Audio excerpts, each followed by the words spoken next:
किशोरी लाल जी के बेटे राघव की शादी की बात जगह जगह चल रही थी, लेकिन किशोरी लाल जी को कोई लड़की पसंद ही नहीं आती थी। और उसकी एक ही वजह थी, किशोरी लाल जी का लालची होना। उनको लड़की वालों से मोटा दहेज चाहिए था और इसी चक्कर में एक दिन वो एक बहुत पैसे वाले के घर अपने बेटे का रिश्ता लेकर पहुंचे। उस आदमी का नाम था ओम प्रकाश। देखिए किशोरी लाल जी, मेरी एक ही बेटी है और मेरी सारी संपत्ति जायदाद सब कुछ मेरी बेटी नैना का ही है। पापा, नाम से लगता है बहुत खूबसूरत होगी। कितना अच्छा नाम है ना, नैना। ओ, वैसे बात तो सही है आपकी। अब इतना पैसा है, जमीन जायदाद है, इकलौती बेटी, आप भी क्या करेंगे? सब कुछ उसे ही देंगे ना। बिल्कुल ठीक पहचाना आपने। बस बेटी की शादी और सारी जायदाद उसके नाम। पापा, बिना देखे हाँ कर दीजिए ना। इतना अच्छा रिश्ता फिर कहाँ मिलेगा? माला माल हो जाएंगे हम। मैं अपनी बेटी को बुलाता हूँ। अरे नहीं नहीं नहीं नहीं, आपकी बेटी का नाम नैना है, सुनकर ही लगता है बहुत सुंदर होगी। रहने दीजिए अंकल, मैं तो आपकी बेटी के नाम से ही इतना खुश हो गया हूँ कि उसे बिना देखे शादी करने को तैयार हूँ। अब तो मैं उसका चेहरा सीधे शादी के बाद ही देखूंगा। और इस तरह राघव नैना का चेहरा नहीं देखता और उससे शादी कर लेता है। शादी के बाद अपनी सुहाग रात पर जब राघव नैना का घूंघट उठाकर देखता है तो नैना की आंखें बंद थी। कितने खूबसूरत हो तुम नैना। जरा अपनी आंखें खोलकर मेरी तरफ देखो तो सही।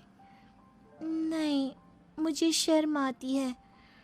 अरे, मैंने तुम्हें शादी से पहले भी नहीं देखा, और अब अगर तुम आंखें खोलकर मुझे देखोगी भी नहीं तो मुझे अच्छा कैसे लगेगा? इससे पहले कि नैना अपनी आंखें खोलकर राघव की तरफ देखती, अचानक से लाइट चली गई और राघव नैना को पूरी तरह से देख भी नहीं पाया। अगली सुबह नैना राघव के लिए नाश्ता बनाकर लेकर आई। अरे ये क्या, आधा पराठा सेका हुआ है और आधा बिल्कुल कच्चा। ये तुमने क्या किया नैना? बहू, तुमने क्या आधा पराठा तवे से नीचे लटका कर रखा था, जो आधा सिका है और आधा कच्चा? मुझे जितना दिखेगा उतना ही तो सीखूंगी ना पापा जी। जहाँ जहाँ मुझे नजर आ रहा था वहाँ मैंने सीख लिया, जहाँ जहाँ नहीं दिखा वहाँ कच्चा रह गया होगा। इसका क्या मतलब है?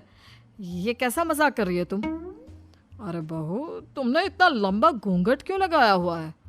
देखो, हमारे घर में बहुओं को बेटी की तरह रखा जाता है, और फिर तुम तो इतना सारा माल लेकर आई हो।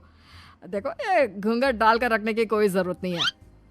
हाँ नैना, पापा जी ठीक कह रहे हैं, तुम तो आराम से रहो, अपना ही घर समझो। नैना अचानक से अपना घूंघट उठा लेती है। अरे ये क्या पापा, नैना की तो एक आंख फूटी हुई है। नाम से नैना, लेकिन ये तो कानी बहू निकली। मेरे साथ धोखा हुआ है, धोखा।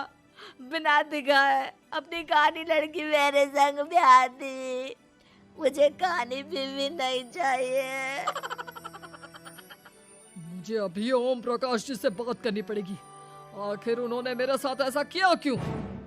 अरे, आप लोगों ने ही तो पापा से कहा था कि आप लोग शादी से पहले मुझे देखना नहीं चाहते। अब मेरे पापा पर क्यों इल्जाम लगा रहे हैं?